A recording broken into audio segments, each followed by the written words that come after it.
Hi everyone, Professor Kauser here, coming in with a lecture to talk about the Middle East and Africa in the early modern world.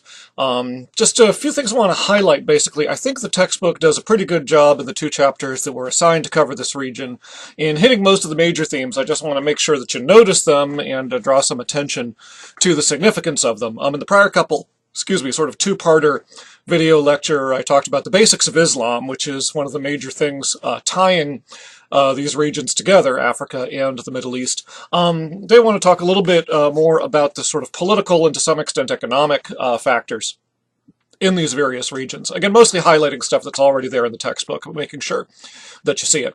So in the Middle East itself, of course, Islam sort of provides the religious framework, which is a common ground between various empires and kingdoms across the Middle East. The Muslim world really extends well beyond what we think of as the Middle East all the way out into India. And so the textbook covered sort of as the three major Islamic empires of the early modern world. On the one hand, the Ottoman Empire, Turkish Empire, comprising most of what we think of as the Middle East today. And then the Safavid Empire, which was based on roughly where modern Iran is and some of the surrounding territories kind of stretched into Iraq and so forth. And then the Mughal Empire, which was really an Indian empire. So there we're beyond traditional Middle Eastern Islam and in a Muslim-ruled empire, which is an Indian. We'll talk about them a little bit. Thinking about these three empires, the Safavid Empire was the smallest and least enduring of the three, so we sort of pay the least attention to it, had arisen out of a faction of Sufis in Islam. Sufism is a movement that had arisen over the course of the Middle Ages. It was what you might call a mystical movement or a contemplative movement, a kind of a visionary movement, had a lot of different schools of thought and, groups within Sufism. But what they all had in common was this tendency to focus on religion in Islam, not so much as a matter of Sharia, the way traditional Islam does, not so much as a matter of simple ethics and rule-keeping, but also as a process of a sort of a spiritual journey, seeking to have communion with God, seeking a kind of a transcendent kind of experience. And what had happened in Iran was you had a particular branch of Sufism linked up with some of the political circumstances, and you had a sort of a kind of a Sufi revolution which took over Iran and led to the rise of the Safavid Empire for a while.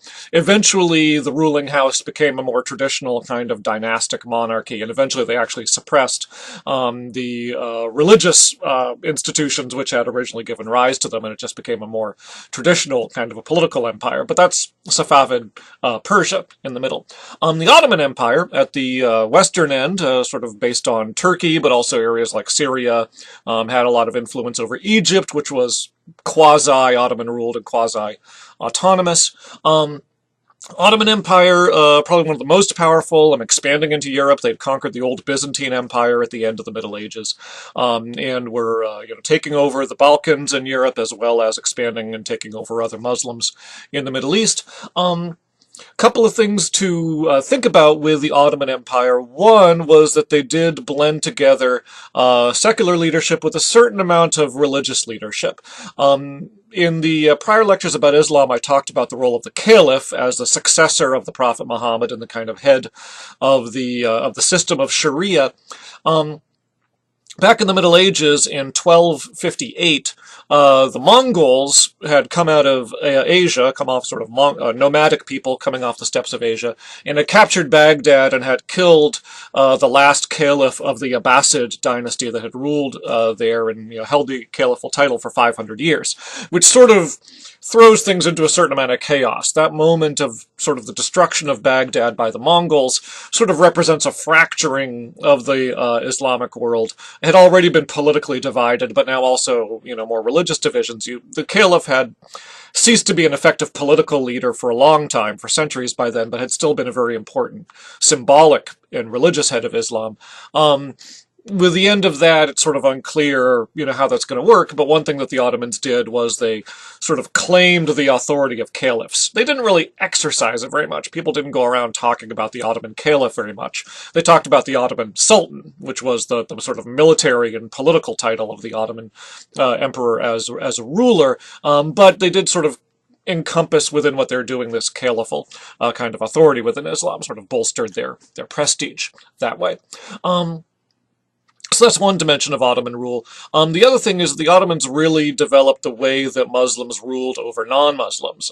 There had for a long time been the traditional system of dhimmi. The dhimmi had become largely minorities in the Muslim world because of conversion, so that in most Muslim countries you had only 10 or 15% of the population being dhimmi, being non-Muslims.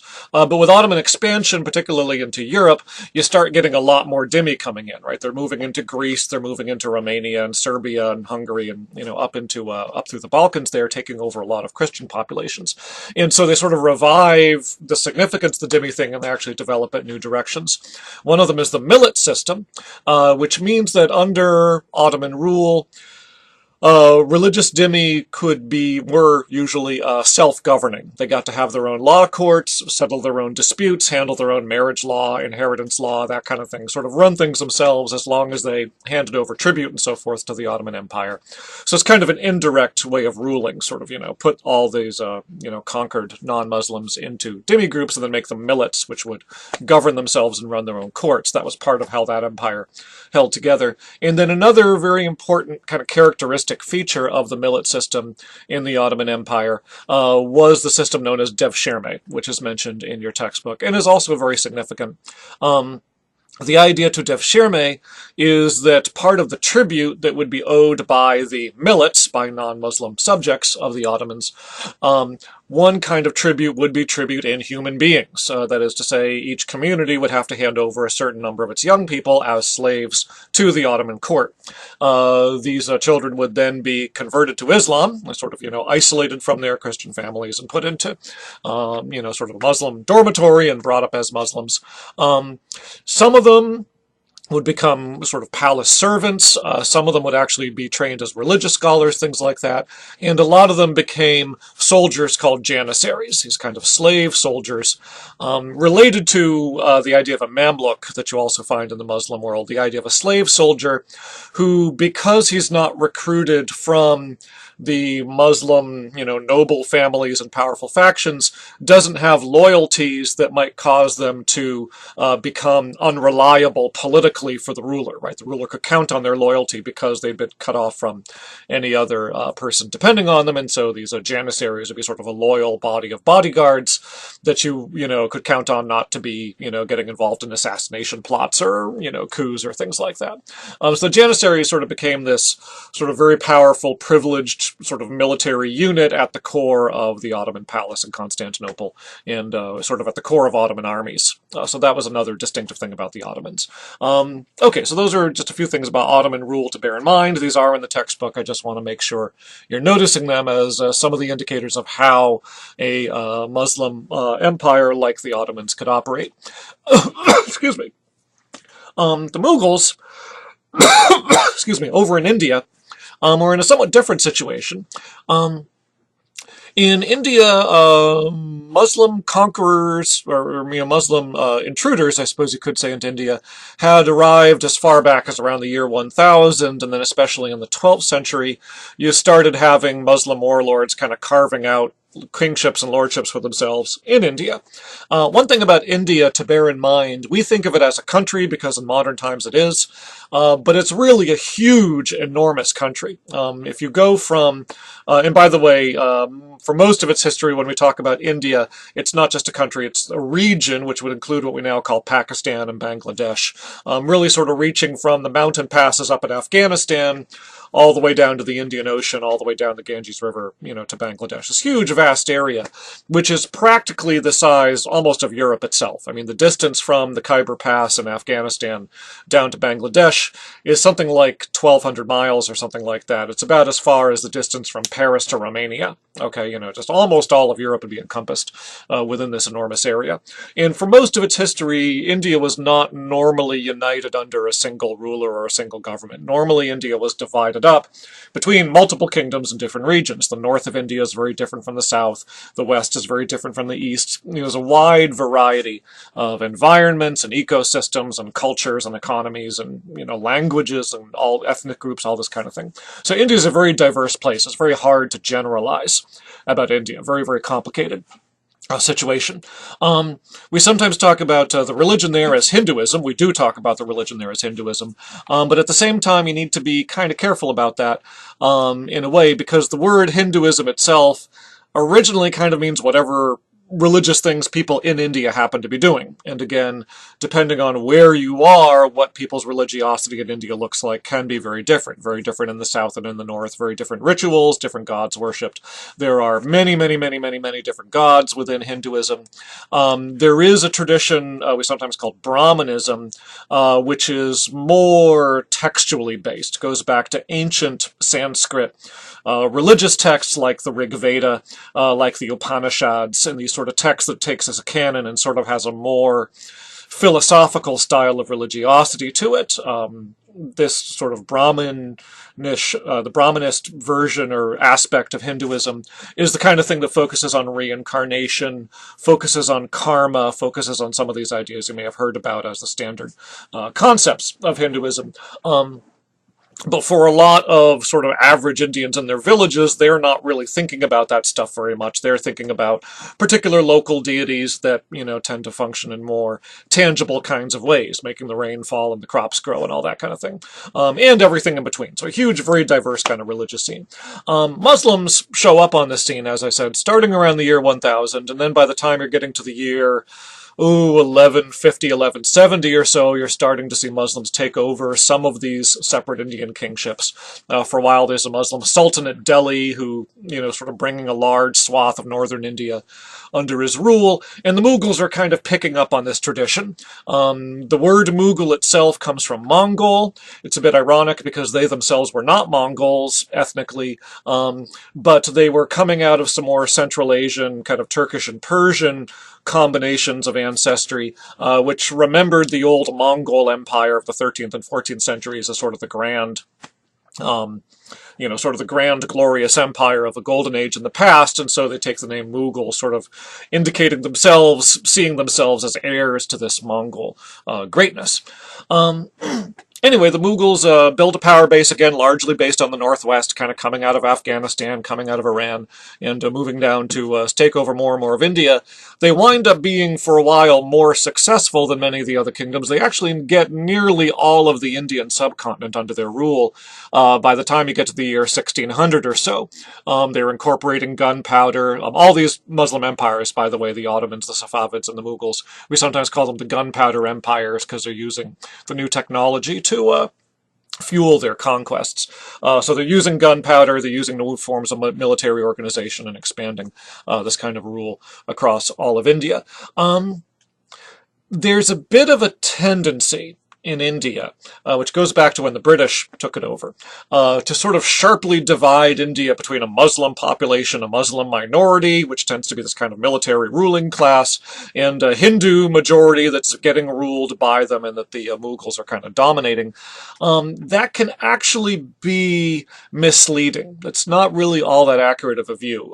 If you look at sort of the situation on the ground in India, there's actually a lot of gray area, a lot of blurring over. The Mughals are not moving in a world of Muslim orthodoxy, where they're sort of following Sharia and all that kind of thing. They have imams, and Sharia is relevant, but it's not like being in Arabia or Egypt or something where it's sort of central core Islamic area. They've got a lot more flexibility. They've got a lot more room to kind of interpret their religion the way that they want to. And another factor is that a lot of the way the Islamic religion is being represented in Mughal India is through Sufis, these kinds of wandering, or not always wandering, but these kinds of holy men and ascetics and visionaries. And in Sufi spirituality, there's actually a lot of parallel to some of the things going on in Hindu spirituality, right? This kind of focus on meditation and on personal asceticism on the part of sort of holy men, seeking visions of the divine or a sort of a higher transcendent spiritual experience. So Islamic Sufism turns out not to be all that different from Hindu Bhaktism, is what it's called in Hinduism. This sort of devotion to a god, seeking a sort of emotional connection to a higher being. And India also produces lots of new groups which tend to blend together elements drawn both from the Indian setting and from the Muslim setting. A prime example of this would be the Sikhs, who develop a religion of their own based on what they see as valid insights from both Hinduism and Islam, and try to seek their own way of approaching the divine there. So Mughal India, it's not as a sort of black and white world, or sharply divided world where you've got Muslims on one side and Hindus on the other, and the Muslims are ruling and the Hindus are rebelling or being oppressed or something like that. But really this much more sort of multicolored, diverse kind of environment where you've got a lot of trends that are cross-cutting between the religions. In pragmatic terms, at court, the Muslims don't have the manpower to sort of, completely eject Hindus from power, so you get a lot of powerful Hindu princes and government functionaries. There's just a lot of complexity going on there, I guess, is the main thing to see about Mughal India. You can see this a lot in the architecture, by the way. The Mughals are the people who build, for example, the Taj Mahal, classic work of Indian architecture, which on the one hand has architectural elements, decorative elements, structural elements that are brought over from the Islamic Middle East in the way that a Persian or an Arab architect might have built something, but it also has Indian elements too, because they're working with Indian craftsmen and Indian builders, and they sort of create this hybrid kind of a style. That's very much the way the Mughal Empire tends to work. Okay, the other thing, as far as sort of how you actually rule on the ground in the Mughal Empire, is a phenomenon or an official called the Zamindar. And the way that this works is that the Mughals, sort of in order to actually mobilize, you could say, in order to sort of actually, get the resources and the people and the manpower they needed for their court, for their armies, and for their government, what they would do is they would grant the title of Zamindar to a particular official, to a particular, prominent nobleman or something who might be a Muslim, who might be Hindu, could be any religion, might be a Sikh. And he would have the right in a certain area to extract surplus produce and wealth from the population. We'd have the right to tax them and claim tribute from them and this kind of thing, and would be responsible in turn to supply the Mughal rulers with a specified number of soldiers, a certain number of cavalry, a certain number of infantry, that kind of thing. So the Mughals are sort of drawing on, leaning on the Zamindars to actually administer the countryside and do this kind of a thing. And this is going to be an important class of people for the transition into British rule later on. So I just want to draw your attention to the Zamindar phenomenon as sort of one mode that you go. They're not the owners of all the property in their territories. They're not exactly government officials in the sense of like an impersonal bureaucracy where a person is going through a career path and, moving up the chain or something like that. So it's not quite feudalism. People sometimes call this the Indian version of feudalism. Not really. It's sort of a distinctly, Indian model that the Mughals are using in order to rule in this area. Okay, so that's the sort of major Muslim empires. Just to quickly thumbnail sketch them for you. There's, I think, more detail in the textbook. I just want to highlight a few themes I want you to be paying attention to there. Yeah, I'll go ahead and in the same video talk about Africa a little bit. Africa, of course, is an entire continent. It is equally vast and varied as India or Asia or any place like that. A wide variety of different kind of cultures there. For our purposes, we mostly want to look here at Central Africa, right? Northern Africa, along the Mediterranean coast, places that are now like Morocco, Algeria, Libya, Egypt. That's really firmly situated in the Muslim world, okay, kind of an extension of the Middle East in a sense. And then you got the Sahara Desert as a great dividing line, and then a row of territories across the southern side of the Sahara Desert, right, sort of sub-Saharan Africa, we call it.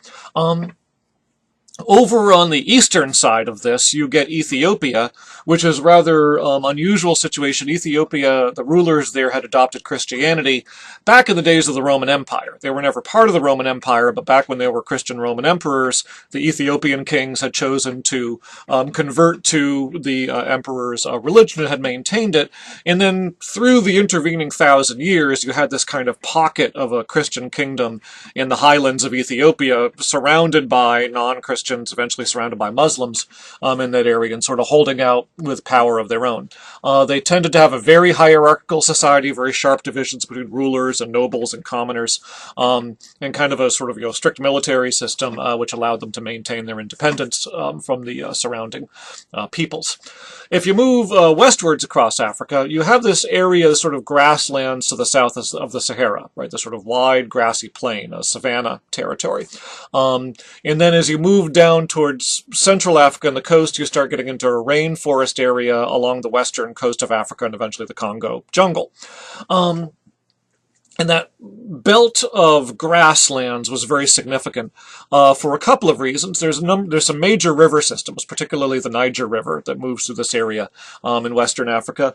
And around the Niger River, you have a lot of natural gold deposits. And from ancient times right down through the Middle Ages, this had been the major attraction of Western Africa, is that the great gold fields of West Africa, which gave rise to a trade in gold with gold caravans moving back and forth across the Sahara Desert, because a lot more gold coming out of North Africa than you could find in mines in, say, Europe itself, which has very limited gold supplies. A lot of the gold in Europe is actually being brought there in ancient times and medieval times from Western Africa to a great degree and a few other places. So it's gold trade, and this had sort of given rise to kingdoms along the Niger River, which sort of built up on the revenues coming off the gold trade. The city of Timbuktu, a very significant trade center. It's kind of at the northernmost bend of the Niger River, so it's a great launching point for a caravan to go across to Morocco, carrying the gold trade over there. And so Timbuktu became the center of first an empire called Ghana, and then Mali, where you had just these fabulously wealthy African kings growing there. Later on, the kingdom of Songhai in this sort of western region, and then a little more centrally in Africa, a kingdom called Kanem-Bornu. So these savanna kingdoms are built on a combination of factors. One of them is the gold trade, which is sort of providing the revenue to go in there. The other thing is the importation of horses and breeding horses on this plain, which allows them to then support bodies of mounted warriors. And the ability of kings to reward and command troops of soldiers on horseback kind of gives them military superiority over smaller peoples, living away from the gold fields, and gives these kings the power to then, build these, larger territories around themselves. So this kind of aristocracy growing up of mounted, horse-riding warriors becomes very essential to that savanna society there in places like Songhai and Kanem-Bornu. And the third factor is the arrival of Islam. We talked about the spread of Islam beforehand as a series of conquests across the Middle East and Northern Africa. After that stage, you don't see Islam expanding so much by conquest. Rather, what you see is a combination of diplomacy and trade. Islam tends to follow the trade routes. And so for one example, if you take a look much further east, you have Muslim conquerors in India, but then also Muslim merchants trading on the Indian Ocean. They're going to Malaysia, they're going to Indonesia, they're going to the Philippines, looking for spices and luxury goods like that, perfumes and things. And as they go, you see all these little Muslim sultanates pop up as local populations and local rulers find it advantageous to adopt the religion of these wealthy traders that are passing through. Also, you get Sufis following the trade routes, preaching Islam and winning over converts that way. Same thing down the eastern coast of Africa. The coast of Africa on the east, facing the Indian Ocean, is called the Swahili coast, where you get this string of African merchant towns where the merchant princes have adopted Islam and starting to use Arabic and learn writing and things like that. And in Western Africa, they're following the caravan routes, right, crossing the Sahara Desert and getting down into Western Africa, so that the merchant classes and the ruling classes in the cities who are sort of plugged into this trade, Sufis are again starting to come through there and preach to them, and Muslim merchants are coming through, and they're in diplomatic contact with their Muslim counterparts in Northern Africa, and they start adopting Islam that way. Islam has an important effect on these African societies in a couple of ways. One very important thing is that it brings literacy. And literacy is obviously good for trade. It allows you to, send letters and, write up documents and things like that that are useful for merchants to do. Literacy is also very useful for government. It helps rulers keep written records and put up proclamations, and inscriptions that people can read.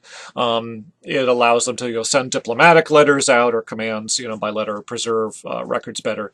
What sort of taxes or tribute do people owe? You can keep a permanent record of that. So literacy has all kinds of advantages for rulers as well, and it's really sort of Islam that brings literacy into Western Africa. There's a bit of an irony here, because in non-Muslim African societies, most of them are not very hierarchical. People are in family groups, people are in clan groups, these kind of extended kinship groups.